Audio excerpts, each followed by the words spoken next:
Hello guys, in today's video, I'm gonna show you how you can easily download Yahoo Mail into your PC or laptop. Let's begin.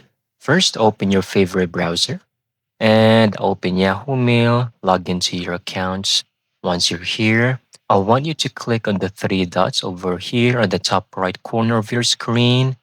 Left click on it, go to Cast, Save, and Share, and then click on Install Page as Application. Then, if prompted, just click on Install, and there you go. You have successfully installed Yahoo Mail into your PC or Windows. It will look like this, and you will have the option if you would like to pin this to your taskbar.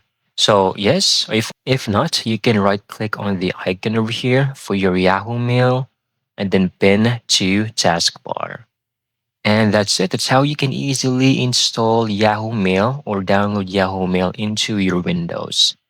Thank you so much for watching. I hope you found this video very helpful.